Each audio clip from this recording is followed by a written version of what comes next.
Okay, well, welcome everybody. Welcome aboard. Um, we have a couple of people whose mic and camera still. Bruce Pearson's on, but he's not on. And Mindy, I see you have your voice turned off, and we'll see who else joins. But in the I'm here, Joe. meantime, I sent out the email. I said it's going to be kind of a user's choice tonight. We're going to have open mic.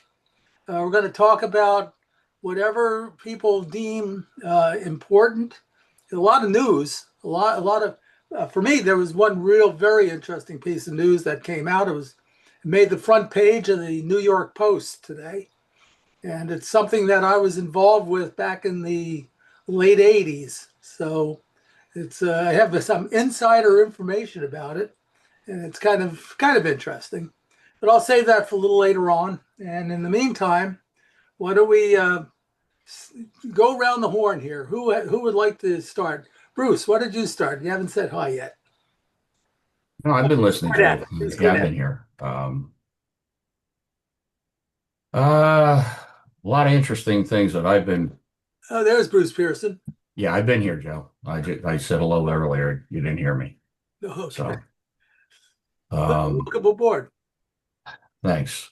Um, just gets more bizarre with my work schedule, as you know. So sorry, I've been out more than I've been on. But the 6 days a week is beating me down pretty good. No, Um, just kick your shoes off, put your feet up, and relax. Well, I got to be in at 4:30 tomorrow morning for an India broadcast. So, Okay. Okay, um, well, we're just kind of going around the horn here and saying hi. You Uh, haven't figured out who the user is, have you? that's yeah. no, I no, saw no. your camera. You've had your camera on the whole time, Bruce. I know. I know you've been here. Yeah. So yeah, Oh, user is he's lurking or she's lurking. That's yeah. okay. So, something wrong with your feed, Joe, because he's on camera. He's been on since he signed in. Who's that? Bruce Bruce. Cornett. Oh I'm yeah, seeing. yeah. I said hi to Bruce. Matter of fact, Bruce Cornett, how are you doing? I'm surviving. Good. How's the weather? How's the weather down your neck of the woods? We've been getting rain, monsoons. Oh, okay. Well, down in Texas, you could use a little rain. Yes, we do get a fair amount of rain this time of year. Just don't sleep in the waddies. Right, you have to watch out for those, those auroras. Yep, absolutely. Okay, Mindy, how are you doing? Well, I just got back from a week's vacation. I went with a couple of friends to a timeshare in Brigantine, which was lovely. Oh, it's And today. It was probably beautiful down there today. Hey, Mitty, yeah, we're only seeing half your face. yeah, I'm kind of, yeah. No, I don't look so good right now. Better to have a stock picture. But having got a little cellulitis on my right foot from a burn. I splashed some hot water on it and ended up with cellulitis. So I'm kind of nursing myself Could you along raise your over foot and show us? I think Bruce is kidding. Okay. Okay. All right. Stan, how you doing? Yeah, hanging there. I just came back from another meeting, so getting my notes, and I got something interesting to talk about later too. Thank you. Okay. Yeah, we'll be here listening. Looking forward to hearing about it. You can talk all about the group and say what you guys were looking for. Okay, It's Bruce. going to be about Stonehenge. Oh, okay. Good topic. Bruce Pearson, how about you? Besides the work misery. Well, a couple of things that I've been following. I believe don't one of the major universities several months ago had finally breached uh, the wall, if you would, for fusion, and they provided a fusion reaction that output more power than it took to produce it. Fusion is really the holy grail, but it's always taken more energy to control it to get that 10,000 degrees Celsius reaction than you would get out of it. And interestingly, and there's a bigger picture here, but very in-depth, several hour interview and presentation. The use of AI allowed them to provide continuous update of the electromagnetic field to contain the control the reaction. And by doing that, rather than doing it with enormous fields just to contain, it was kind of like doing it with a bulldozer. Now, the AI allowed them to very efficiently control the reaction and keep this plasma um, gelatin-looking reaction in check. So why, beyond the obvious reasons it'll change everything on Earth? Because hydrogen is the source. There is absolutely no pollution, and it's limitless. There's 10 million times more power available than all the known petroleum reserves and fission power available. So, but here's the interesting thing.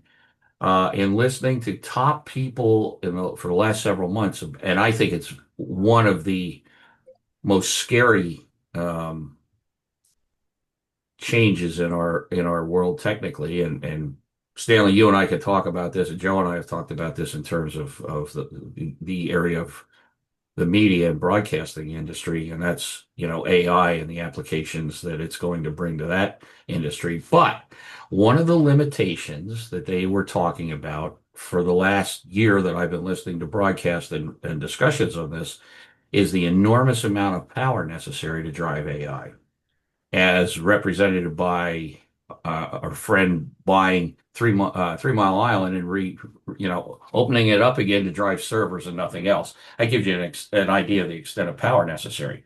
So what's the correlation here? How do you connect the dots?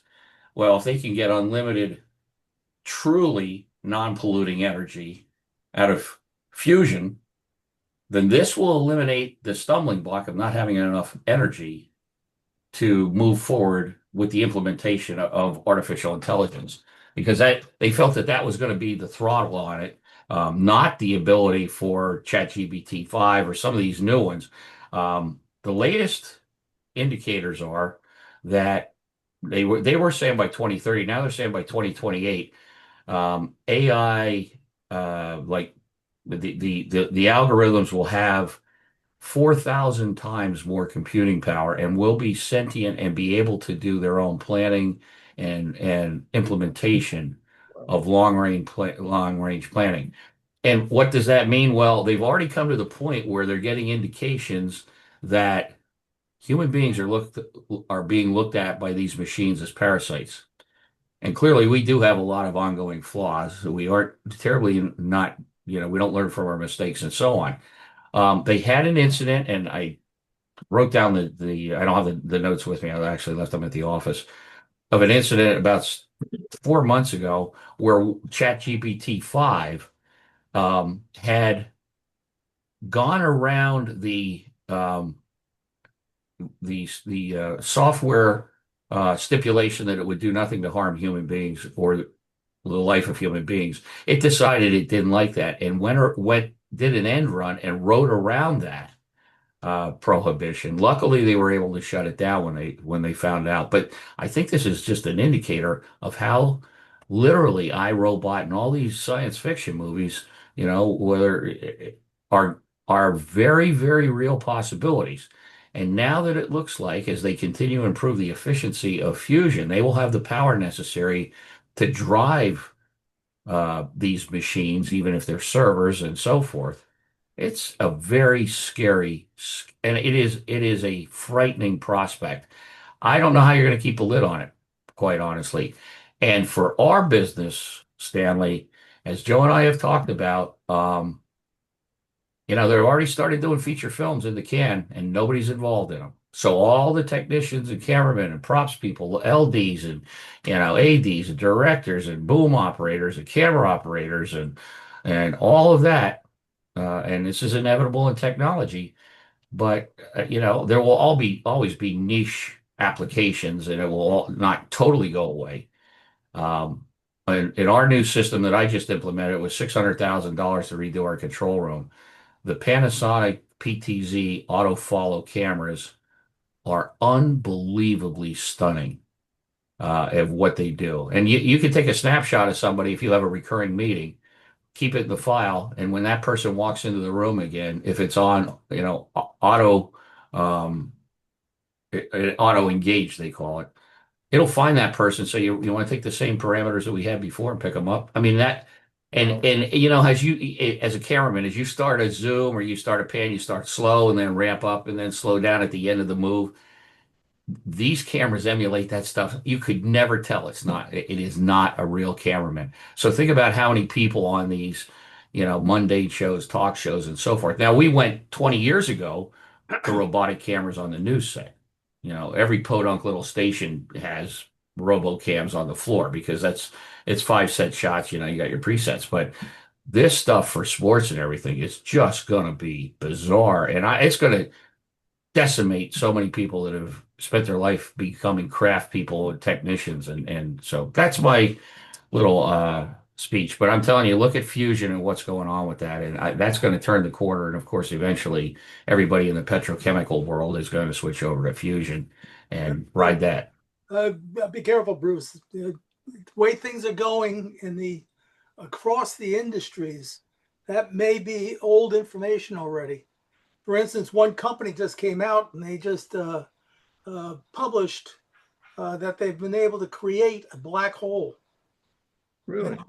In theory, Yeah. the amount of energy that would be needed to create a black hole, but it's actually what they're doing. They're using low energy physics. And they've been able to prove it with some of the test and measurement devices that they have.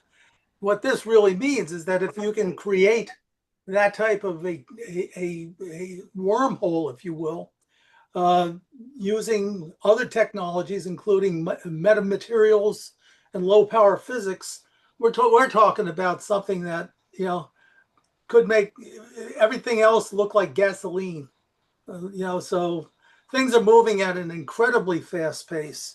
Throw into the fact that, as you were talking about with the AI is going to speed up the process even more. And now with these chips, the Google chips and the new chips that are going into an entirely different realm, it's going to create all these different breakthroughs.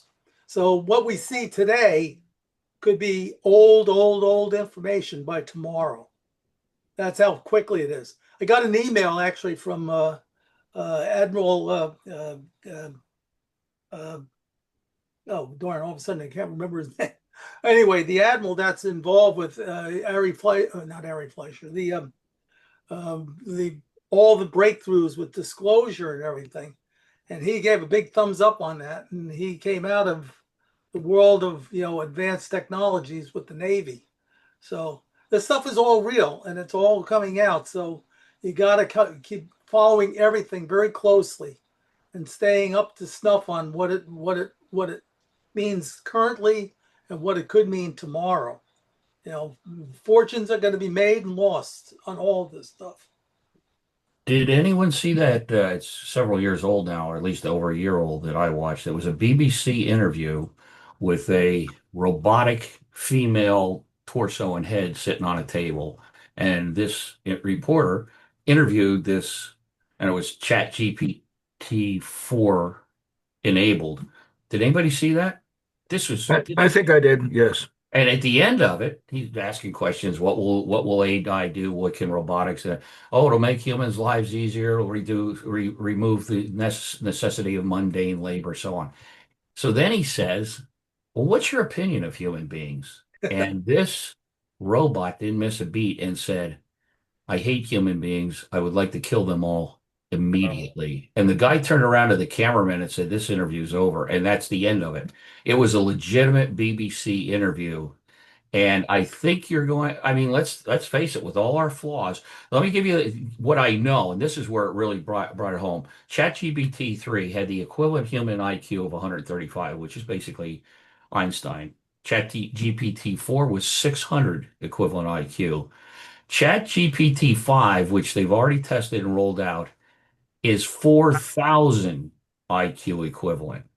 And this stuff is going to roll over us so quick that we won't know what hit it. And it's literally going to build in ways that we can't stop it. It'll have, and here's an interesting, this lady who's a real expert on this whole AI world. Uh, she said one of the things that the government, the military, DARPA, the three-letter outfits are doing, they are asking GPT, which in 3 and 4 apparently were just aggregators of all the information on the web, bring it together. Now it's moved into the realm of saying, okay, what's the next thing we want to look into? Now it's starting to make planning and prognostication on where it should go and what it should research. She claims that the government is already asking GPT-5 and whatever I forget the other nomenclature they use in the military or in the government to look into alternative physics realities, alternate universes, multiverse, multi-dimensions, and so on. And her feeling was that the feedback she gets through her sources are that they are going to crack this idea of the vortex, of the multiverse, of string theory or whatever, and will change everything in our universe. That's just, to me, that's mind blowing. Yeah. Who else wants to weigh in on this? Mindy, Bruce? Yeah, my thought is that I don't know. I can imagine a scenario where AI becomes so smart it figures out how to use 0 point energy. Yeah. I Because mean, why not? it's going to have to create its own energy anyway. It's going to have to create its own energy because, like Bruce was saying, the energy demand, the electrical energy demand for AI is so high. I mean, right now we're using like small nuclear reactors and stuff like that. But I mean, if the AI gets smart enough, it'll just figure out how to use 0 point energy. Yeah. Yeah. Well, what is it? The P-bits. The interesting thing about the new technology as opposed to the old technology, we use bits in computers. So you have on and off the binary digits. And all you can do is either it's on or it's off. But under the new technology, the quantum, the qubits, they can be on and off simultaneously.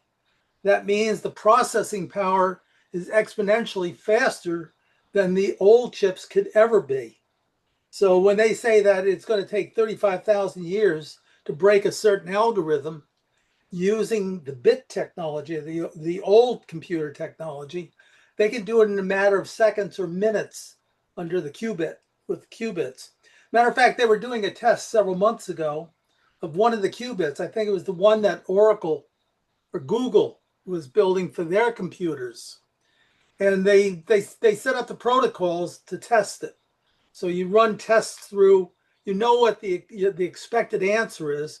What they wanted to do is benchmark and see how long it took to come up with the known answers. Well, everything looked good initially. They were getting the feedback that they were expecting, but then all of a sudden they started getting data. They had no idea where it was coming from. It was totally coming from outside of the protocols.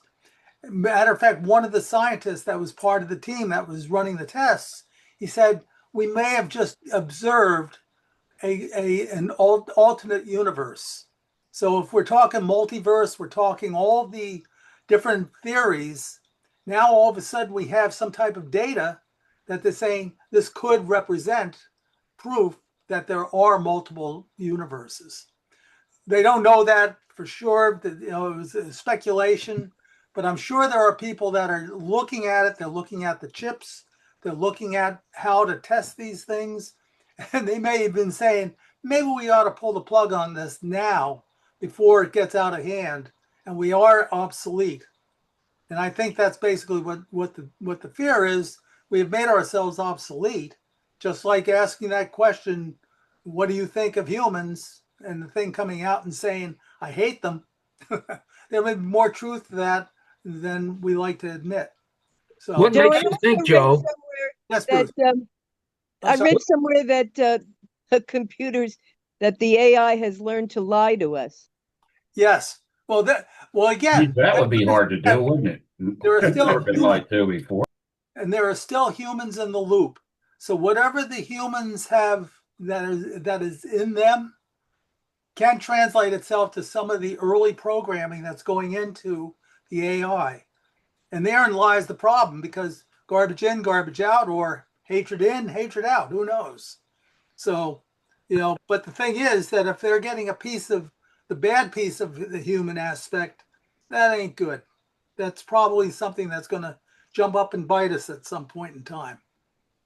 Well, nobody has talked about our visitors, how many we have, what level of technology they're at, and how they would regard our getting this AI perfection. Maybe they don't want us to have it, and they're going to, put a roadblock in our way.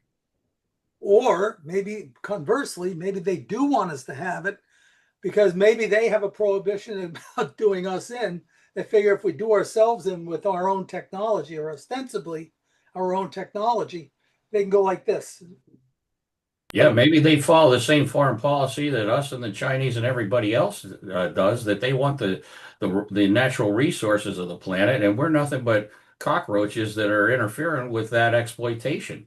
If you believe Zachariah Sitchin, or some of the many accounts of UFOs sucking water up and needing water, and draining reservoirs and stuff. Yeah, you know what? Maybe the Easter Bunny's going to want to step in and stop stuff too, but this is beyond apocalyptic, because if this increase in this type of technology beyond sentience, it has its own agenda. They've already identified, according to these in-depth interviews, a case where it developed its own language that we could not crack or understand, talking between the various AI units. And that scared the hell out of them, because they're like, what the hell are they talking about? I think the fix is in. And if I may, let's talk about another issue that hits home with all of us and the rest of society. And I get asked this all the time. Last night I was at a dinner meeting, and the person asked me, said, "Well, you're in journalism. First of all, we do not teach students, in my experience as a K through 12 substitute for years when I was with Fox Sports and as an adjunct professor, we don't teach this. Joe and I have talked about this many times: discernment, critical thinking, the ability to sit back and say, wait a minute, just because I saw it on TikTok or Facebook, am I buying this? But I can tell you right now, literally and absolutely, and I've said this to many people, if you don't know the provenance of a piece of video, if you don't know who produced it, and you can trust that person, there's no way in hell you can trust anything you see or hear on the news or on media. I watch these funny little pieces that are put together. Paul Havis and I have been practicing with some of these free AI video production. You give it a bunch of stills, and you give it a theme, and for free you can do like a 30-second video, and a day later it comes out with the music, the soundtrack. There's no way on God's green earth. It's not like the old days where I used to get called once in a while and say, hey, has this been photoshopped? Can you check the anti-aliasing and see if this was overlaid and so on? Those days are over. They have already tested several feature films. They haven't released them, where they give it a theme. They rent the avatar of the actors they want involved in it. They'll lease their pictures. It'll come up with the movie, the trailers, ready for distribution digitally in 5 days' time. Soup to nuts, feature film. I want an action adventure about stealing cars in New York and California. Bingo. 5 days later, you got and there's no way in hell anybody's going to know that not a human being touched that. So Joe and I have talked about this, and Stan, we were talking about this before the meeting. So I don't know. Is it worth putting it in? I know Netflix is building studios for something. They got something up their sleeve. And of course, nothing's absolute. Everything's not going to go away or instantly. But I don't know about guys that are going into, broadcast journalism curriculums in colleges anymore, because I'm not sure, how many jobs are going to be out there for them? I'll shut up and listen to others. Interesting point that was brought up throughout this was the fact that our visitors, where do our visitors fit in this scheme? It's a puzzle. Now, the thing that's puzzling to me is if they're actually here. Number one, why haven't they really manifested themselves?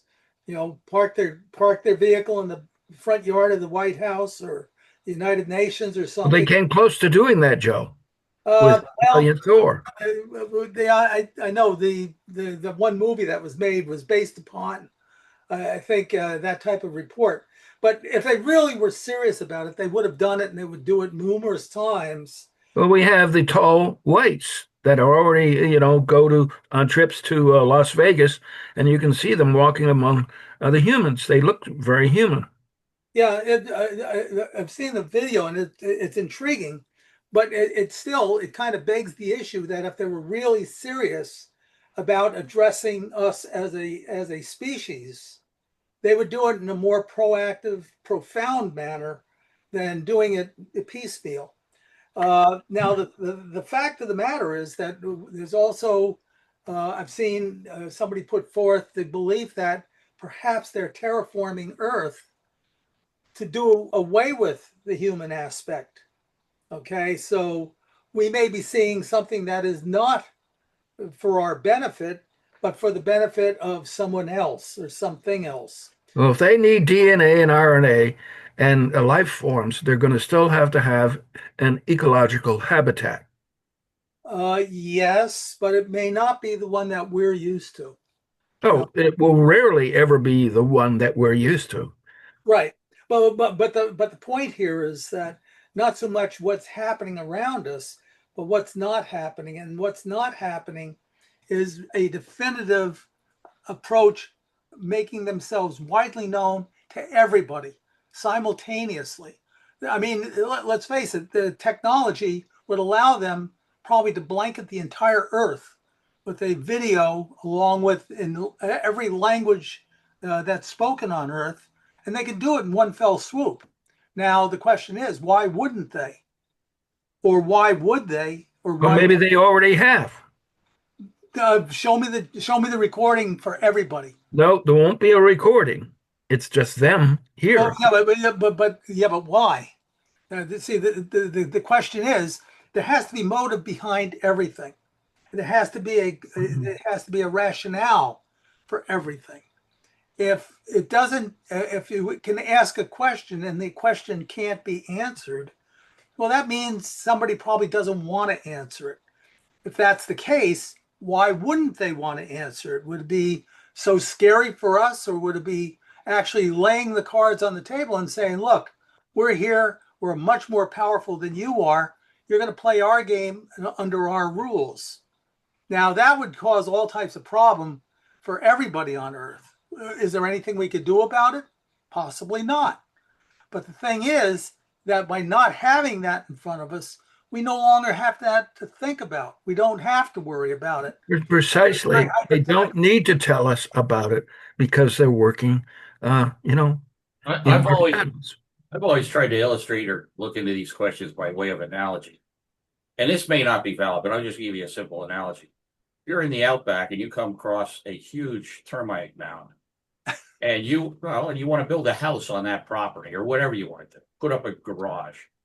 Obviously, you don't have any real need to sit down with the termites and say, guess what? I'm going to destroy your habitat because I want to take it over. They wouldn't understand anyway. You couldn't communicate with them. So, what's the need to tell us if we're nothing but, something that can be eradicated at the drop of a hat, and will be for whatever their reason may or may not be. What's their motivation to share anything with us? Like, Well, for me, Bruce, it was in order to get three children out of my DNA. Okay. And these may all be very well. I am not discrediting anything that you've said, or that may be the agenda. But two of them are flying saucers. I've been followed on the Garden State Parkway by two ships all the way from Atlantic City up to Red Bank, and communicated with the pilots. I didn't know who they were at the time until they showed up over my bed as a projection, and they were in spacesuits. So that gave me a pretty good idea that I was dealing with somebody who had the ability to go out into space at will. And I've been taken aboard their ships, and they can disguise anything they want and make it invisible. So, but one of the things that they got from me was my DNA. Well, I would only add this asterisk to that you being they brought that up. After taking all these manipulative RNA shots, good luck taking that DNA. See how that works out for you. It's not going to be what you originally thought the product was, I don't think, anymore. So I'm not discrediting anything you say. I don't know any more than anybody. I'm not either. Well, they took my DNA long before the RNA shots. Okay, so I'm just being facetious, but okay. Oh yeah, okay, but I think my concern is not on the micro level; it's more on the macro level. I'm not seeing a macro level approach here by anyone. I'm hearing a lot of micro level, and they're fascinating, but I can't stitch them together to come up with that big picture of what the ultimate goal is. Okay, everything there's an end game. It's like a project. You have a beginning, you have a middle, and you have an end. So we're seeing at the beginning, we're seeing spots in between, but we can't extrapolate and determine what that end is. Okay, and you don't do projects unless you have an end in mind. Okay, and that's why I'm seeing this. I don't think they would be seeing it any differently, because that just seems to be a rational approach to attaining a goal, whatever that goal might be. Two people who are missing from this discussion are George Filer and Susan Johnson. Susan Johnson has a lot of knowledge about what's going on and how they are interacting with us. That's a major deficit in terms of our knowledge here in our discussion. Well, George, I've talked about George about this a lot. I don't think he has that end game in mind. I don't think he's been shown anything that would give him that end game. Susan, maybe. Okay, now Susan, but even there, if you begin with the end in mind and you work backward from there, everything makes a lot more sense. You see what I'm saying, Bruce? Mm-hmm. I'm not saying it's good, bad, or otherwise. It's just that I don't have a clear picture of what their goal is, their end goal is. If it's good, it's good. If it's bad, it's bad. Nothing we can do about it at this point because we don't know. Yet if they let us know one way or the other up front, and they are billions of years ahead of us, which they could be, and probably like Bruce Pearson said, we don't know. They whatever they're doing, it's out of our purview, except at the micro level. I mean, if they're taking genetic material from you for that type of purpose, well, that's an immediate, near-term type of experiment or a goal. Now, if it's a long-term goal and they're going to hybridize the entire human species, well, you have to start someplace. And if they're up to 100 million people right now, well, they still have to get to 7.5 billion unless they eliminate a bunch of people. Well, that's why Klaus Schwab's on the scene. They do away with 5 or 6 billion of us. He may even be an alien. I don't think he's from this planet. At least if he is, he's a time traveler from the 30s. Dresden. Well, his father was a Nazi too, so. Well, there you go. Back.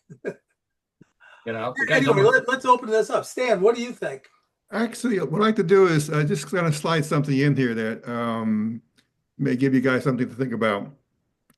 I'm going to go back to Stonehenge, which you all are very familiar with. And just recently, because I can talk 2025, a team of researchers from Curtin University in England may have basically upended the history of Stonehenge, finding out that the origination of the stone is Wales is actually from Scotland.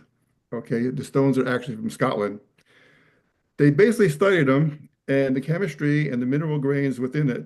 They found out the stones were between 1,000 to 2,000 million years old. Kind of an old planet. Now, the stone came from Scotland, which was 466 miles away. Okay? This raises a fascinating question on how such a massive stone, which is basically 25 tons, were transported during the Neolithic era, roughly 2600 BC. Okay? It must have been an unexpectedly advanced transportation system and a complex social organization that did this. Okay? And think about a 25-ton stone basically aligned towards the sunrise on the summer solstice and the sunset on the winter solstice. Okay, guys? Now we're talking two different things. We're talking AI, we're talking, excuse me. Now let me jump again a little further into the program. What is the possibility we are actually living in a computer civilization? We are in an energy field, okay? A fractal pattern, a pattern that basically repeats itself time and time again. Okay. I have listened to more and more interviews and presentations that say, that look into that in a very serious way, that the Matrix is not necessarily just for entertainment purposes, that it may in fact, and I mean serious research scientists and physics experts have talked about that. It's kind of hard to get your head around all that stuff. It's just like, talking to Michio Kaku about the multiverse and that time is not linear. It's like the pages of a book. And, some of the basic things that you bring into this are, let's go back to the Egyptians. You tell me how people 5,000 years ago machined 1,000-ton obelisk and moved it and erected it, and it's still standing, in places in Eastern Europe and in the Middle East. 1,000 tons. We couldn't do that today with the best cranes and technology we have. How did people, and they dragged them 100 miles from the quarries. If you look at the base of the Temple Mount, and there's two, you go to the Parthenon, there's stones, like you said, that are 50, the megaliths. 50, 100, and Right. then you go up to in South America, and you look at how those stones look like they were molded, like they were liquid and formed. You can't even get a credit card between them. Thousands of years later. Geez, we can't even pour a foundation in a basement and keep it from cracking and dropping, and the foundation dropping for 50 years. Now, obviously, it's a different issue. The other thing is, and this goes back to early civilizations, we're not aware of them having writing. We're not aware of them keeping records.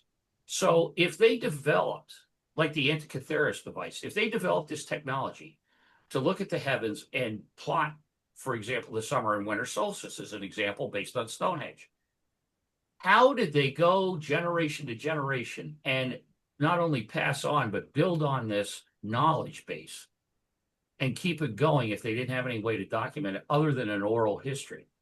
That's, if you think about that, you can't even tell somebody sitting next to you a story and get it back from them 2 days later.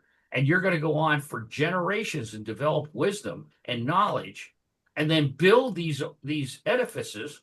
And by the way, you're starving. You're out there looking for a damn mammoth to eat so you don't freeze to death and starve in the winter. I don't think there's a lot of people with a lot of extra time around that need a hobby to start dragging these stones from Scotland. I mean, I'm being facetious here, but I'm not being facetious. When you really start thinking about the day-to-day activities that had to go into this, like you said, oh, really? Have they have their own barges to bring them down? Did they bring them down on railroad cars? The number of people, and to get these nomadic tribes or whoever they were to be on the same page over generations to build this stuff, that's a hell of a big bite to swallow, I think. Yeah, what do you folks think about that? Well, Bruce, have you viewed my online YouTube presentation, the Sidonia 2 report? Absolutely. Absolutely. So What's the Who built the repetitive? base on Mars? We've got one of the largest pyramids in our solar system on Mars. So close to 2,000 feet tall. And it had a replica in New York State, just north of New York City, that was knocked over by the ice ages, the glaciers.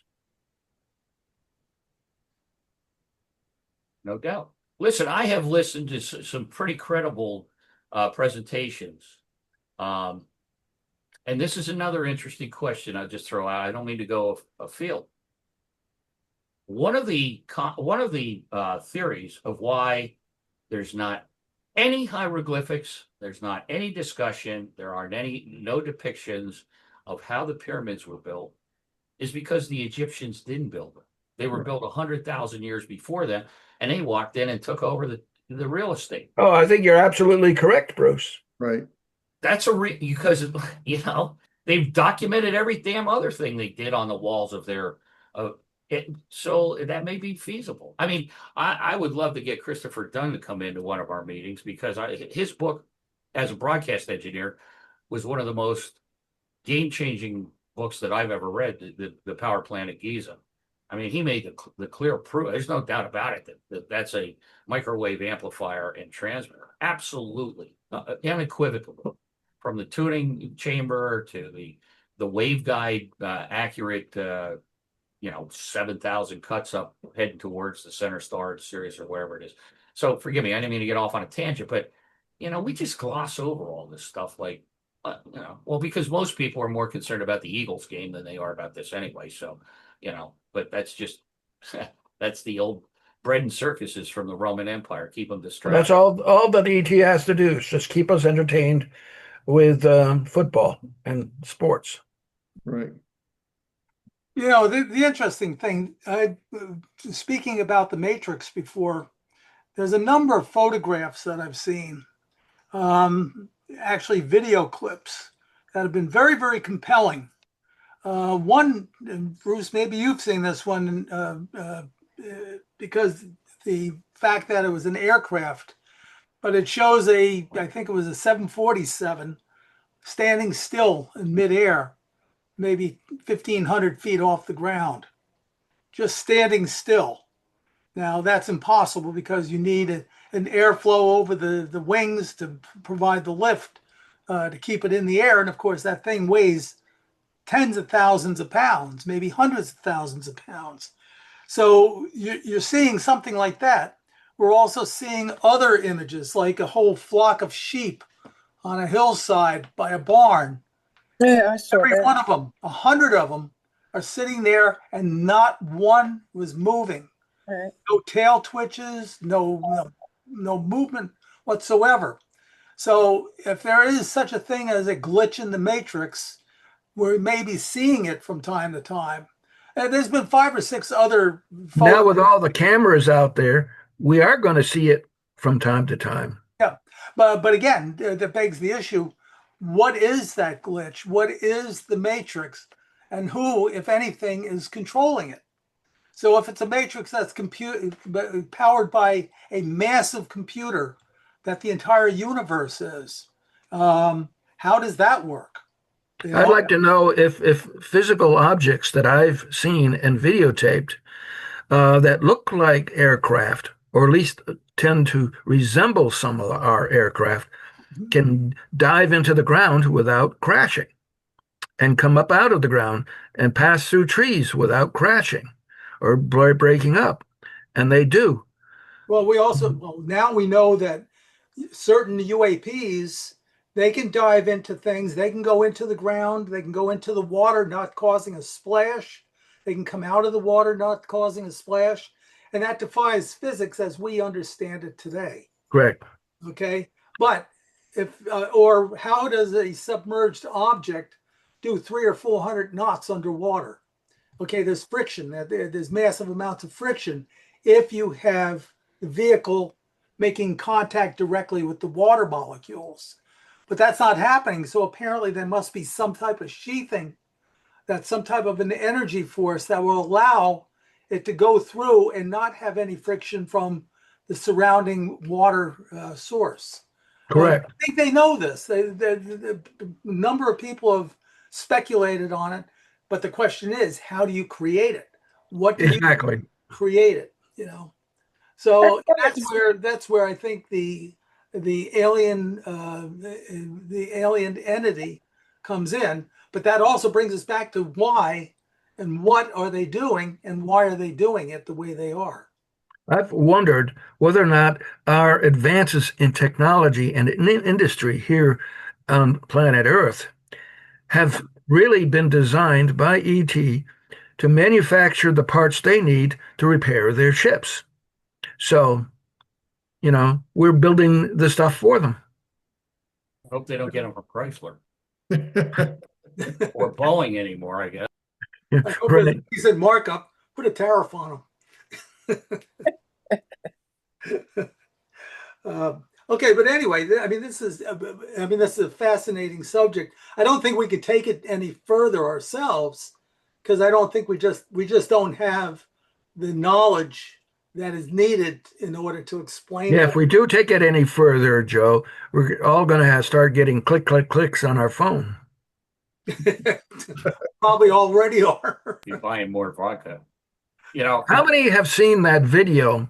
That was pretty amazing, and I hope it's not, CGI, but it was of this group of fishermen or hunters up in Alaska crossing a river, and here comes this moose running right out onto the water and splashing across the top of the water without sinking down into the water.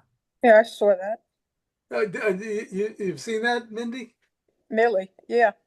Oh, yeah, okay. It's pretty amazing. I figured that, okay, there is a way to do this. If that was a point bar deposit, now getting the geology in here, usually on the toe of a point bar deposit, the water is very shallow. Okay, and it's not until you get into the cut bank on the outside of the point bar that you get significant depth of water. And they don't really show you what happens to the moose when it gets over there to the cut bank. They just show it sort of splashing along the top of the water, which could have only been 5 inches thick, deep at that particular point. It was on The Proof is Out There. The TV show Okay. The Proof is Out There. Oh, okay. Who does The Truth is Out There? Who is the talking head, if you will? Is that Or the goldfish in a bowl? No, that's the wife. Oh, yeah, he's funny. Yes. What the F? Yeah. That's a fun one. That's a fun show. Going back to the moose, probably 25 years ago, I spent 3 or 4 years shooting commercials and film a lot of jeans commercials when designer jeans were the hot thing. Not DNA and RNA. No. Bonjour, Jordache, Sedgefield, Wrangler. Yeah. My God, we're going back years. Yeah, that's how old I am. But we went to Florida and shot one commercial, and it speaks to the stepping off the sandbar and you disappear. We had to get a guy walk across with these designer jeans on, following a woman across a pool. So we took plexiglass, they built a whole framework, put it an inch beneath the water, and it looked like the guy walked right across the water. He pulled a Jesus. But I'll go back to what I said earlier, and I hate to be like Debbie Downer about this. Unless you know the provenance of that footage and that nobody's manipulated it, chain of custody, all that stuff, AI. It'd be worth everything you paid for it, as far as I'm concerned, unless I really know it was vetted properly and it was. I'm not saying it's not real because I don't have any evidence to say that. But Right. I'm telling you, people, there are a lot. Here's what, and Stanley, back me up on this because it really pisses me off, if you'll pardon the poor language. I see stuff done by people who have absolutely no training in media at all. And I spent all those years and all those dollars going to school, and these young people put out stuff that makes my head spin. It's so well done. I'm like, damn, boy, did I get hoodwinked going through all that crap. It's amazing what people can do today. But I'm telling you, I could show you the video that Paul and I did to test this free AI developed video. He stuck a bunch of stills in there, a bunch of B-roll, said, here's the theme. It did the music that was original, everything, and output it at 4K. And it was only like a 30-second piece because that's all you get for free. We were testing it. But holy smoke. A 30-second piece done. And thank you. Didn't even get your hands dirty. You didn't even have to think about anything. And he did it about his wife because she's a very high-end horse trainer for these stallions and Lipizzaners and stuff. But so unless you know where it came from, I don't know. It doesn't mean it's not real, but tough to figure it out. But the chances are you're seeing something that's artificial intelligence. Yeah, what are the odds? Okay. And it's getting worse every day because more people learn how to use it. I would not trust news feeds anymore unless they were so bollocksed up like that Mormon shooting today. I don't know whether nobody was talking to the cameraman and said, hey, you're live, dude. Quick zooming in and shooting shoes and grass and everything else. Then you can pretty well figure that one's not fake because it was so poorly done for a live remote that nobody in their right mind would put it on the air. But that was Fox Live Now. So, I mean, What happened? This just recently happened? Oh, yeah. This afternoon, some guy went in and shot up a Mormon church in a small town in Michigan and lit it on fire. There was 2 dead, 10 injured. They still hadn't put the fire out. Yeah, I watched it for a little bit. I just happened to turn it on. Did they catch the nutcase? No, two deputies shot him. He's done. So he won't be testifying anymore. But this is a daily occurrence now. We're turning into Somalia or Uganda or any other places where this crap goes on. We're turning into a third world country. The violence is just spreading. Yeah. I hope I'm wrong. But wow. No, I don't think you're wrong. Unfortunately, there are no adults in the room. A war of attrition. Yeah. In my travels doing documentaries, you get a sense, and there's no magic or intelligence for me on this. The many parts of certainly the third world, and I don't care whether it's the Far East or Africa or China, certainly. It was a joke when we were doing documentaries that if 100,000 people didn't die in China, it didn't even make the news. They didn't even give a damn. They had a flood. 10,000 died. It didn't even make the news. But the point I'm making is the value of human life is shockingly different in these places than it is what we hold in the West. And I see that happening now. I see a sense of, oh, you cut me off in a car, I'll pull out a gun and shoot through the window and blow your brains out. That's California. They've been doing that for years. It's the Lehigh Valley too anymore. I mean, that kind of stuff is out of control. Chicago, 80 people shot in one weekend, 8 dead. Yeah. Well, look at how many people Putin are letting his people get killed. How many thousands and thousands every week he's letting get killed. Yeah. Between Russia and in Ukraine. Well, back in 1977, I moved to Houston, Texas from Pennsylvania. And one of the things I kept on hearing at work was that there was this van driving around with a machine gun mounted in it. And if the traffic got too slow, the back doors would open and they'd start mowing down the cars. Oh my God. What about our lead boy Malvo in the back of the Chevy Impala with the hole cut in the bottom, out on the Beltway? I mean, so my point is that, and that's why I'm actually writing a book on conditioning, because I think this has such overwhelming impact to the world and society. It's like watching 10,000 people get shot on shoot 'em ups on television while you're a youngster and a kid. You know what? It's not that impactful anymore. All of a sudden, it doesn't shock you so much. Oh, well, they get up and at the next take, they get up and, Well, I hope the price of bulletproof vests comes down. I'm just saying that the discernment of saying, wait a minute, no. Let me tell you, when you're doing wheelies at 80 miles an hour on your crotch rocket motorcycle and you go down, let me tell you, that hurts for a long time if you live through it. And but they do it all the time. killed 2 or 3 out here in the Lehigh Valley doing stuff like that, because I don't think it registers when you've been conditioned and see it so much. It takes the edge off it. It's not shocking. I can tell you, all the years I did EMS, you see people come whipping down the road texting at 80 miles an hour or opening their mail going to work on 78 in the morning. And guess what? They pass a car with, an accident, and there's a couple bodies laying there with with body bags over them. 3 minutes later, they're back doing 80 at a car length. It just beads up and rolls off of it. It doesn't sink in the reality of it when you get into these mindsets where this stuff doesn't really soak in the reality of it. And I think that we're moving towards that. The desensitization of the humanity in this society is rapidly increasing. That's my opinion. And I may be dead wrong. I hope I am. No pun intended. I believe it. Well, basically, I think back in 1970, I was in Hong Kong. It was part of my deployment to Vietnam. And we were in Hong Kong for 4 days. And while we were there, we were on liberty and we were able to go out and do some sightseeing. And of course, it was still a British colony at the time.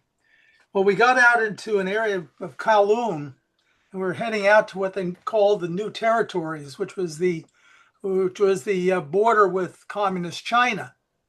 And we were on a bus, and a small bus, and we were about 7 or 8 miles outside of Kowloon on this beautiful little road, a little 2-lane highway. And we were approaching a bridge, a small bridge that went over an overpass and another road underneath. And we were passed on the right by a motorcycle with 2 people on it. The driver had a helmet on, the passenger didn't. And they passed us probably about 50 miles an hour. They were really traveling. But what happened was when they got to the bridge, just to the other side of the bridge, a lorry pulled up and hit them almost dead on. And the 2 of the passengers on the bike went flying about 100 yards up the road. They really were flying. The bike ended up going about 100 yards up the road as well.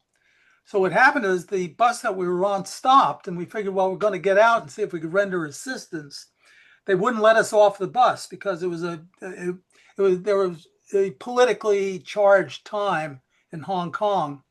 So they wouldn't let us off the bus. So we ended up going up to the New Territories, which is another 20 minutes or so up the road. And we came back about 3 hours later.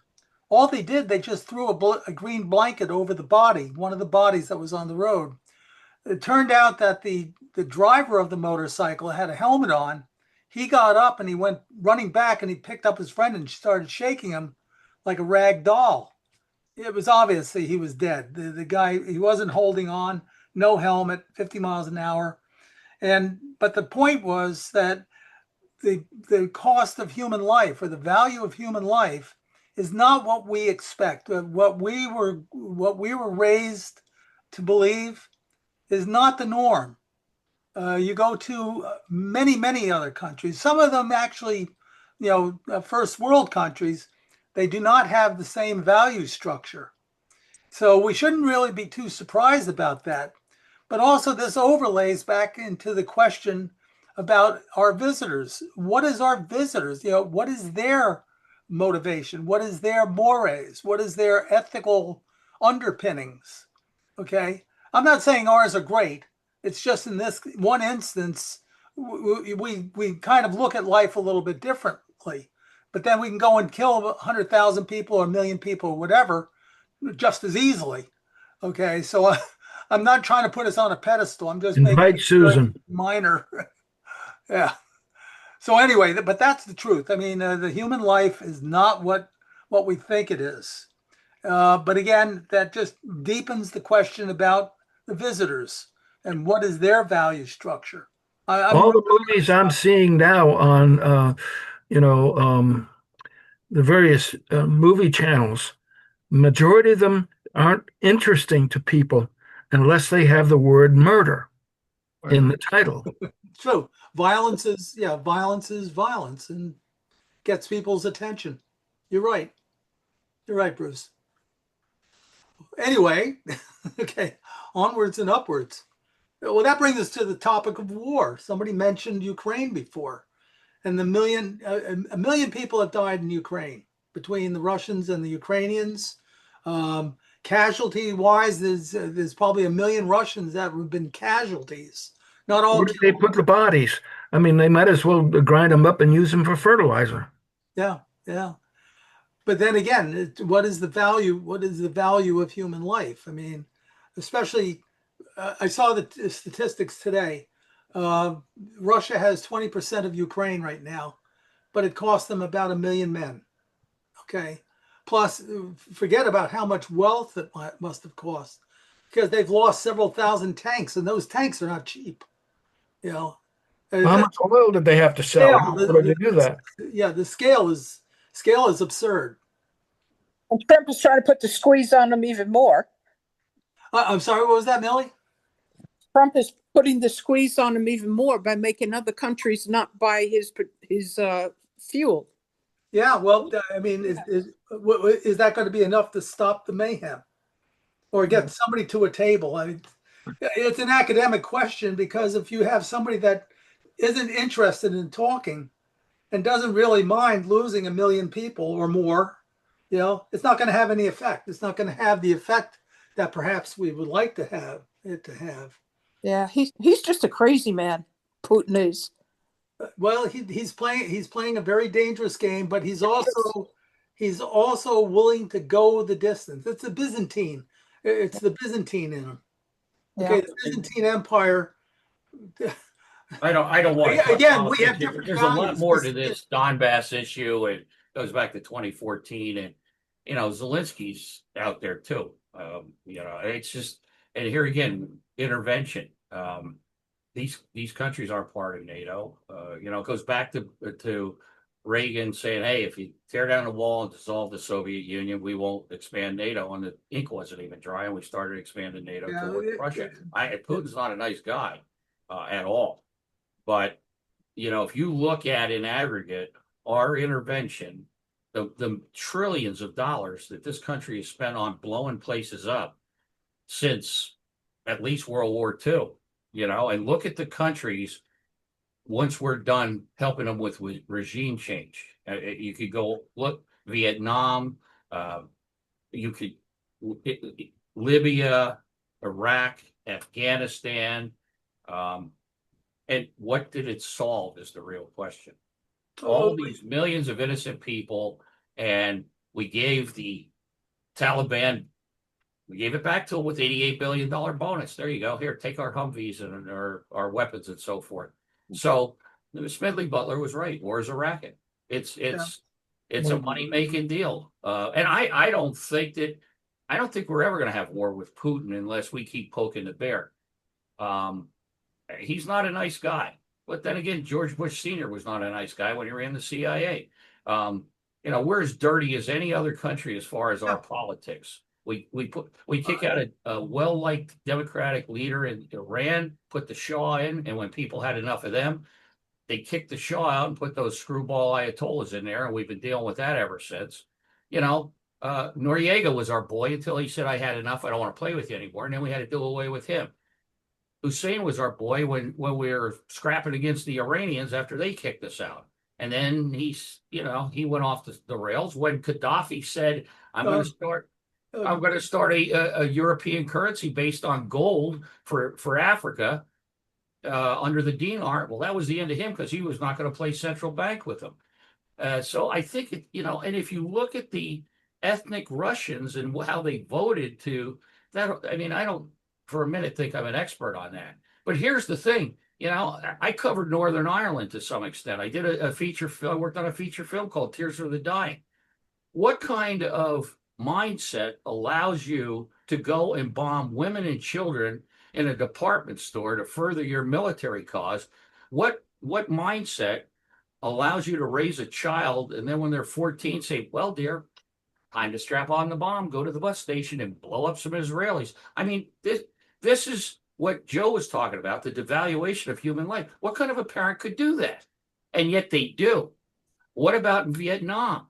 I have a very good friend whose brother was a grunt in Vietnam, and he watched a little child bring up a soda can that had a bomb, a grenade in it, and they handed it to the GI and blew his legs off.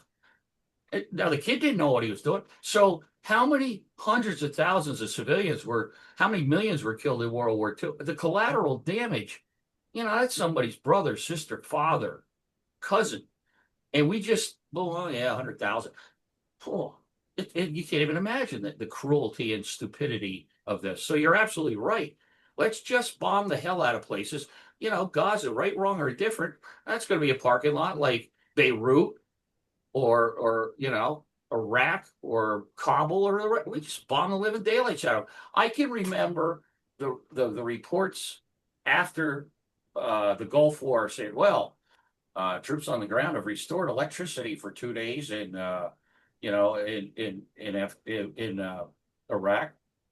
Oh, really? Well, didn't we just bomb the living daylights out of their generating plants 3 weeks ago? And now you're like, whoa, we got power restored. How about you didn't blow it up to begin with, guys? It's just a revolving door. And I personally don't think that China is ever going to start a war with us, because it all comes down to the almighty buck. They have to have some place to sell all this junk they're manufacturing. And if they killed it, Bruce, right? there's some compelling reasons why they might have to start a war with us. Not the politics. It's not the politics. No, financial. Well, if you got the economy in the toilet, the best way to crank it up is start a good war. I mean, that's always worked for us. So you're right, Joe. I don't, it's above my pay grade, but just look at history, There's a great opportunity here. If you look at the image behind me, there's my ship. There's a missile tracking ship. There's the Glomar Explorer. There's a picture of the Pacific Ocean. Now, what happened was there were 88 separate and distinct possible incidents that took place over the 40-some years of the Cold War. Okay, we were in it was a bilateral world. Okay, it was Russia against the United States. China was thrown in, a couple of countries on the side, but basically it was a two-sided war. Now, what you're looking at there, those 4 pictures, there was something called the Glomar Explorer. Yeah, we went over this. Right. Right. Now, let me go over one more time, just to kind of bring this into a picture.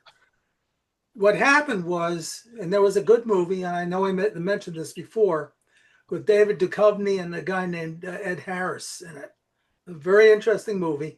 And it was actually based upon a report that came out after the Glomar Explorer and the K-129 incident, when the United States met with, or DOD met with their counterparts in Russia, in the Russian Federation.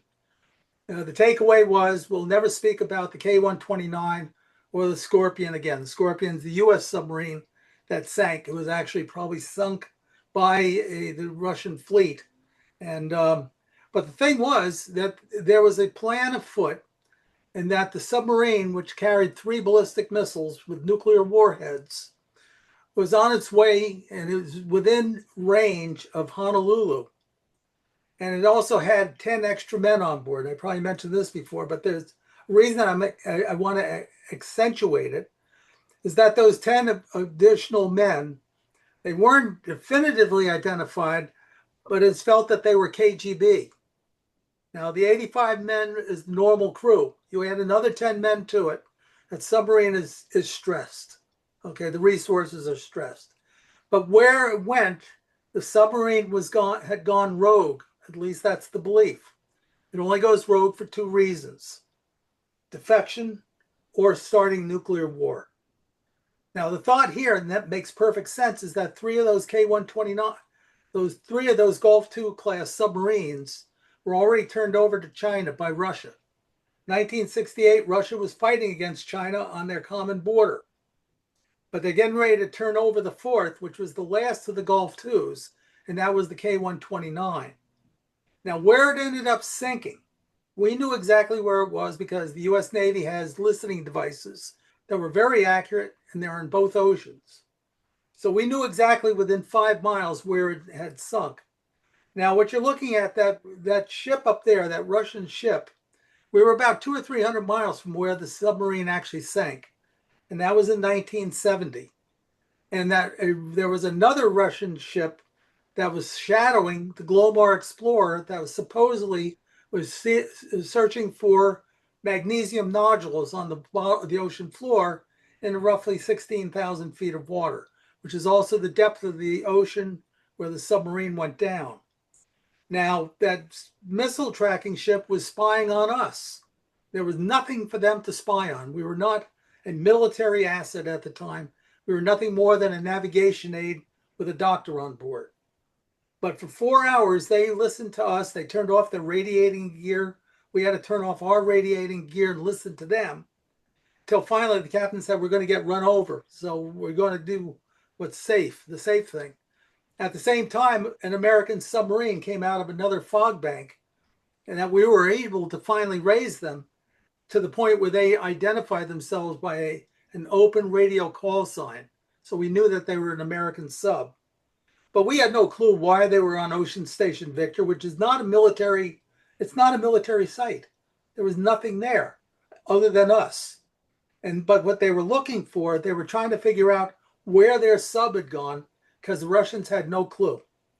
And it was a short time later, and the Glomar Explorer was actually launched, according to the CIA, 2 years later, in 1972. But there it was tied up in front of my ship in Honolulu Harbor in 1970. So the thing was, if that submarine was able to successfully launch one of those ballistic missiles and hit Honolulu or Pearl Harbor, that would have been World War III, but it wouldn't have been between us and the Russians. It would have been between us and China. Because apparently, according to the rumors, the KGB, who were the hardliners, thought that if they started a war between us and China, they could sit on the sideline and watch the whole thing. Now, that rings very true to me, just based upon that little bit that I had seen. Two things. Seeing the Glomar Explorer that was 2 years younger or 2 years closer to my time than it was to the time that was in Project Azorian, the video that the CIA made. But were you on one of those ships? Yeah, I was on the white ship. That was my ship. I was a navigator. I was a quartermaster on it. And the top right with the globes on. Top left. Top left. Okay. The top right was a Russian spy ship. It was what they call a range ship. It was So you're firsthand with knowledge of what's going on out there. I was trying to talk to both of them. I had Wow. flashing light. I was trying to flash light to the Russian ship as well as the American submarine. And the submarine was the only one I communicated with. Two of my uncles on my mother's side of the family were bomber pilots during World War II. And one of them married a gal from Dallas, Texas, after the war, who was the first cousin of now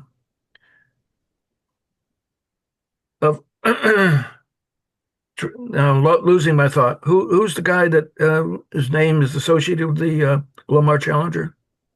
Howard Hughes. Howard Hughes. Yeah, she was a first cousin of Howard Hughes. Oh, really?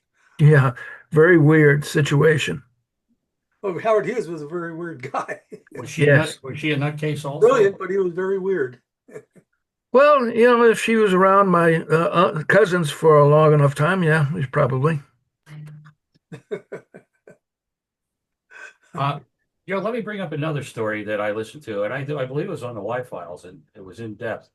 There is a government contingency order. I think it's number 8088, and I'll try to find it and distribute it with it in great detail. It's been declassified, and it's the government. This sounds like a B movie plot. Preparation for zombie apocalypse, and it is in great detail about the lockdown and so forth, and what mechanisms the military and stuff will take. 38-day lockdown or some weird thing. Went through great detail, and it is a government document that's been declassified. It's pretty scary. It talks about whether it's a pandemic induced aberration or it's caused by an EMF pulse that causes DNA displacement in the brain or whatever. And it's well, of course, these think tank goobers, they spend millions of dollars to sit around and I don't know what the hell they're doing, eating donuts or whatever, and come up with this stuff. But it's a Donuts. or They whatever. talk. Avoid those holes. Crispy. But, I'll see if I can find that. That was an interesting. What do you think, Stanley? Is Well, anybody going to be able to do production after this A or couple not? things. Actually, I worked for Howard Hughes. Did you really? Did you really? I thought I'd bring that up, guys. Yeah, I worked for Howard Hughes way back when. Anyhow, the other thing, Go just for a basically, flight with them? Yeah, I even use Howard Hughes' internet company. yeah, well, it was quite a company, and he owned a hotel called the Xanadu Princess down in the Bahamas. Of course, we had free access to that. I do remember that as a perk. But there's a few perks working for the organization. But the other thing, just recently in the state of Florida, I think last Friday, they now have an open gun law where you can walk around carrying a gun. So when we're talking about people getting blown away every which way around this planet of ours, I think it's gotten to that point where if you could walk around the state of Florida, carry a gun on your side for whatever particular reason, and I have no idea why. Guess what? They've had Wild they've West. had carry down there for years. But open carry. Open carry. It's open crazy. carry. Yeah. It's different. No, we just need, Western holsters and That's six right. guns. Yeah, it's like The whole new market. There you go. Well, I haven't seen anybody carrying yet. It just went Friday, so basically they're probably in the Gotta store buy the buying all the holster. stuff they need. I'll let you know. Okay, well, I just I was in Naples a while back, so I'm looking forward to going back to see what it looks like. I have a question. Yes. Donald Trump keeps saying we have the biggest and the best military in the world.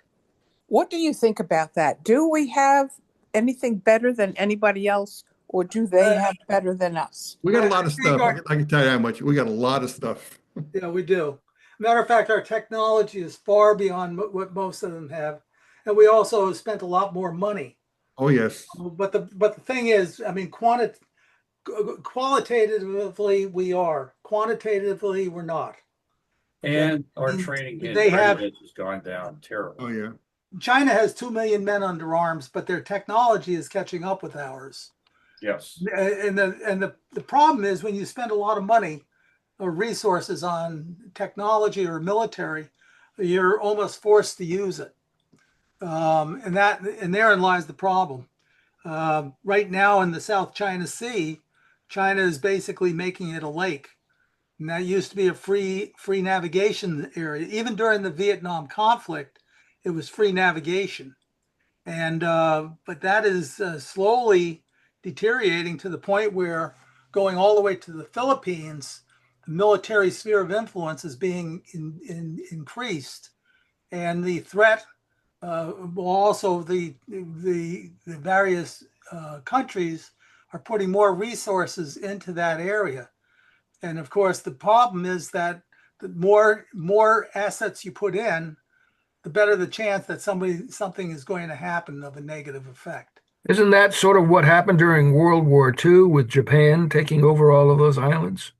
Yeah, well, They wanted the oil and yeah, rubber. and the iron. They needed all the resources, and we kind of before the war started, we kind of put a trade embargo on them, Oh yeah. forcing them kind of to a point of that they would have to use their military. Now, whether we understood that when we were putting all the pressure on them or not, maybe we did. Maybe the thing was that needing a good war to get us out of a depression was not There the you best go. in the world. There are two, not by design perhaps, but by default, two ways of approaching military. You go back to World War II. The Germans, pretty much in technology, really led everybody in terms of their the Bismarck was way more advanced than our battleships in terms of its fighting capabilities, its targeting. The German tanks were far superior to the Shermans. A perfect example to highlight this, and this is from people that teach at the War College that I've talked to, and it's pretty evident. The T-34 was basically a Model T tank.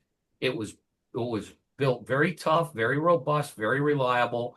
No, it wasn't a Tiger. It wasn't a Tiger II. but they built 40,000 of them. So it's like the Chinese having 2 million.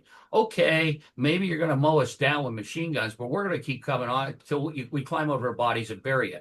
So it's not necessarily, the argument. And I can remember I went to college with James LeMay, who was Curtis LeMay's grandson. We used to call him Norman Neutron. And he used to argue that his grandfather used to tell him at Thanksgiving dinners when he was a little kid, it's better off to have a whole fleet of bombers than it had to have one high-tech bomber, because when one gets knocked down, you lost 100% of your force. And we're very high-tech, but some of the lesser tech capabilities, and it's certainly in a traditional war, could carry the day. I not necessarily, but I think we spend more on our defense than the next 10 countries combined. I just heard that reiterated today. And that means all the big players, China and Russia, Japan. It's startling. We have 800 bases around the world. We spend a lot on defense. I think it's very ironic that Trump just renamed the Department of War. Whoa. That's not really good PR, I don't think, but I think it's great. No, it's his message to what's going to come. Who knows? But let's face it, at the end of the day, we're all just along for the ride. We don't set policy.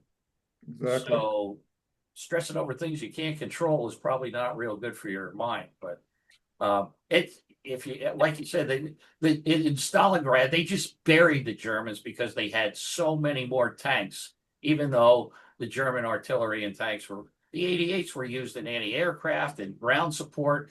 There was an amazing, the German infantry had grease guns, which were machine guns, and we're over there with single bolt actions. The firepower between a German infantry officer and one of our guys was a remarkable disadvantage for us. But that's, Yeah, but Bruce, but the problem was they stretched their supply. Oh, absolutely. They could produce. Yeah, they could have the best of everything, but if you don't have the That's my point. You want to get listen, because I'm such a nut and I'm a pilot, I watch all these crash investigations. I just watched an in-depth crash investigation where this goes back to stories my sister told me when she was the wing commander's adjutant at Holloman Air Force Base for 5 years. Guys that I know are still in the reserves, it's still in the military, flying fighters and bombers, and are 60-year-old B-52s and all the rest of it, or the 707 tankers. I mean, we got a lot of antiques out there. And so these guys were landing in South Dakota, forget the name of the base, and they went through in great detail a B-1, and they a whole litany, as is and this is called the pilot debrief, if you ever want to look at it. It's not a fun thing to watch, but it's in detail. I'm certainly not going to fly a B-1. Anyway, these guys did everything wrong and ended up crashing this thing 100 feet from the runway. They all got out. They ejected when they were on the ground. I'm sorry. How much? $1.5 billion down the toilet or something. $11.5 billion burned her right up there in the soybean field. So, I have a friend who flies, and I forget the number of the big marine helicopters, it looks like a railroad car with a huge rotor on it. CH-53, I think they are. He said on any given day, almost half of their complement is down for maintenance. They're hiring civilian A&P mechanics to work on military aircraft because they can't get enough people to join and be trained. Our readiness numbers are truly in the toilet. Maybe that's been changing since Trump said. I think they've met their quotas 4 months. Yeah, because they were at 40% for years. Yeah. Oh, they're over quota now. I got it. But still, you have 2 or 3 year training programs. You have to. These people are very, very high tech, and they have to be trained accordingly. So several years ago, Joe, before you're 100%. I got an email. I guess it was about 2 years ago now. They were offering a $20,000 enlistment bonus to re-up in the Coast Guard because they couldn't get enough people to apply. Yeah, and I mean, it's just these are just facetious lit, but you don't have to be able to swim to join the Navy. Did you know that? It seems a little ludicrous, but you don't. That's a fact. It's So crazy. here's the reason why I asked the question about our military. Trump just seems so confident, like he knows something, that I think that we have UFO technology that could beat the hell out of any country. And I think he's just waiting to use that because he says, he talks like that's what he wants to do, is beat them down if they just even try to provoke war with us. Um, It's just the Kinda way he like- says it. Possible. The Energizer battery commercial with Conrad, go ahead, knock it off my shoulder and I'll slap the daylights out of you, kind of a thing. Yeah, yes, it's exactly what it sounds like. I think there's two components to this.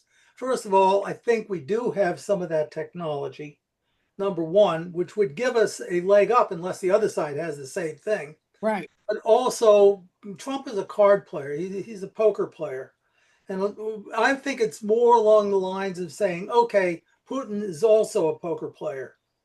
And I think what they're doing, I think they're playing a game of poker. In the first, One-upmanship.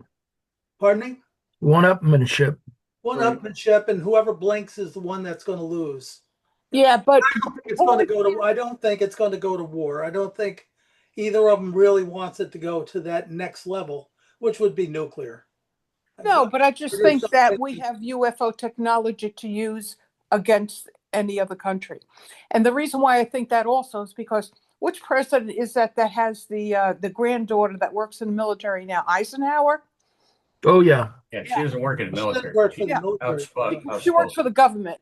So and supposedly it was her grandfather that met with the aliens that was supposed to be going to a dentist appointment. Well, that was her great grandfather. Okay, great grandfather, yeah. So I'm thinking that we have UFO technology because of that. I think there's a very, very strong indication that that is probably the case. But I don't think there is enough. First of all, there's no proof one way or the other that the Russians don't have it or the Chinese. Right. We're seeing drones all over the place that may or may not be ours, but they also may or may not be Chinese or somebody else. Iran is flying. They've done tremendous work on drones because they were able to take one of our top of the line drones, get it. They forced it to land by commandeering it. Well, there's no doubt, Joe, that we are moving rapidly, going back to AI, to a virtual war where, you got guys in Fort Huachuca doing video games, blasting the daylights out of guys at Vietnam. And they're sitting in there in the air conditioned room with a cup of coffee going, yeah, let's take this truck out. And we have now developed airframes that Iraq, not Vietnam. Or not Vietnam, sorry, forgive me. But in Iraq or Afghanistan or whatever. And the airframes can outperform the pilot's ability to survive it because they can't take the G forces. So, drones are just the tip of the iceberg. They're going to have field artillery, remote armor. You're not going to be sending whole battalions out. And, it's not going to be trench warfare like 1914. But, along the same lines, Bruce, the Chinese, they just launched, I believe, their second sixth generation fighter. Yeah. But also they've designed the wingman for it, an AI wingman for it. Yeah. The race is on, and it's They didn't put a pilot seat out there at the end of the wing. Yeah. But see, they can afford to sacrifice a couple battalions now and then. Oh, it didn't work out. Let's try something else. Yeah. Well, something that hasn't come up in the discussion, it was something that happened to me back in the 80s. I was naive about the world of the World War II, et cetera, even though I knew all my relatives who had fought in the war. And I hired after I hired them, I found out that they were the children of two Nazis. And they were brought over on paperclip. Yeah. And one of them grew up on the Rockefeller estate because his father was the caretaker for the Rockefeller estate in New York. And he was in charge of the anti-aircraft guns on Hitler's private train. Who? Yeah, they had a couple cars with him mounted on it. Yeah. Right. He was in They didn't charge go of to work that. for And the other, NASA, did they? the other guy, employee, was from German royalty, and he was in the German youth group before the war ended. The Hitler youth. It was German youth. hot and heavy. Okay. Yeah. Okay. Well, we have 8:30. Yeah. This has been a real fast hour and a half. I don't think we ran out of things to talk about, did we? No, we didn't, and we could probably go on for another hour. We probably could. Oh. We probably could. Want an update on Stonehenge next time, Stanley? There you go. Okay, I got a question for everybody. Where is Hitler buried? Who? Pardon? Where is Hitler? Hitler buried? Hitler buried. He's, Argentina. Argentina. They think More than likely Argentina. You're right. Yeah, Argentina or Brazil or one of Brazil. those down Brazil. there. There's a little headstone there. Where? Go watch that Netflix In series, Argentina? Chasing Hitler. Very detailed, very well done. Exactly. Amazing. Well, the one place rabbi- It is amazing. Exactly. Any place outside of the South America. Yeah. And if you want to listen to an ongoing story, this guy who's on Rentz's show for years, his name is Cooper. He runs an organization called Shark Hunters, which is all focused on World War II U-boat captains. And they have now located and documented several of the submarines they scuttled off of Bariloche, which is you think it's an alpine town down there in Argentina. The detail, I can't go into it, but you should listen to some of his presentations. And he's written a number of books, the photographs, they take tours down there. That island that they had on a lake, an isolated island that they built this house for them. They built a bunker and And it looks they out. also I've seen built, pictures of that. Mhm. yeah, and they also built this facility for continuing the nuclear research. And oh yeah, it's very well documented. So the hotel that they built, the bank that they opened, it's so well documented. And What they producing heavy water? yes, and Good question. well, they either brought it down there or they were working on it. It was going to be the Fourth Reich. There were three submarines, right, Bruce? I believe it's three, and it's funny. The Argentine government won't let them dive on them because they said they're dangerous, but by the size of them and everything, and the documentation, it's bizarre beyond belief, man. I think one of those subs down there is one of their super sub. It's the next. Yeah, that's right. The That's next correct. generation, and who knows what that thing Type is. 21 or something. Yeah. Long range. But they built banks. They had this hotel. I mean, it defies belief. And when they finally did the DNA on that skull fragment that the Russians had, it turned out to be a 28-year-old woman. Oops, I'm sorry. I guess it wasn't his. That they burned outside in the pit with gasoline and stuff. Yeah. Yes. So Well, here's a question: what happened to his wife? Eva Braun. Yeah. Good question. I don't. Maybe that's the skull fragment. Never heard. I don't think she escaped. What was it? Omega? Wasn't that Project Omega? That was a real project to getting all the Nazis out. Just today, speaking of which, I listened to an in-depth report on the death of Himmler. And when they finally caught him, he was masquerading as a sergeant. He had a patch on. Anyway, when they strip searched him, they took him to a British interrogation system. In the lining of his underwear, they found these documents that were on microfilm that had all the Odessa information on it.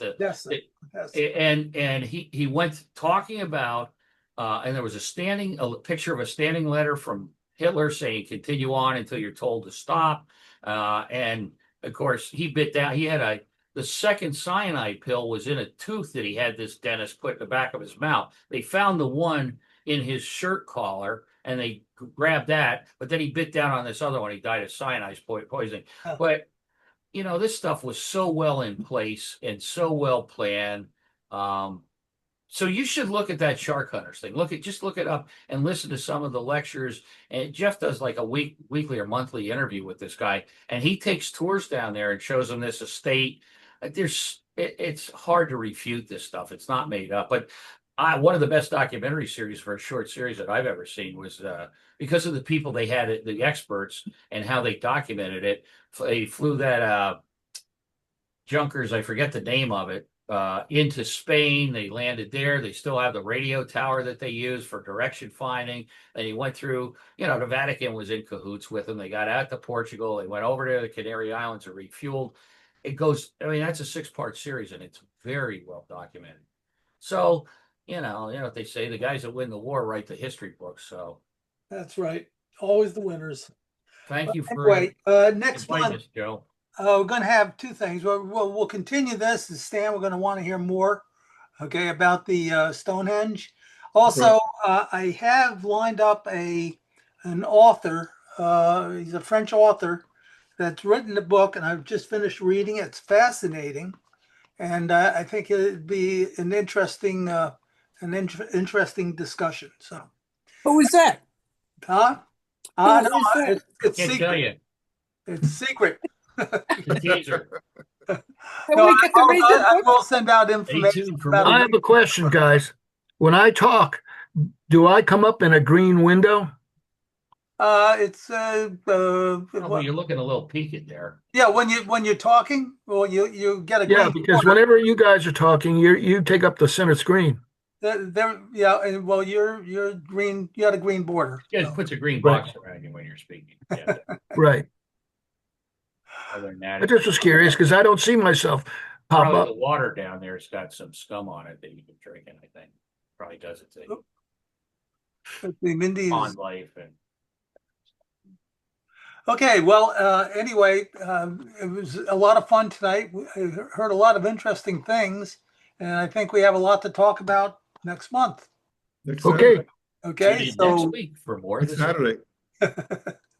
and Take yeah, care. Bruce is going to send out some information. I'll send that along so we can all take a look at the appropriate websites and everything. Can you bow down a little bit so I can see the writing behind your head? There you go.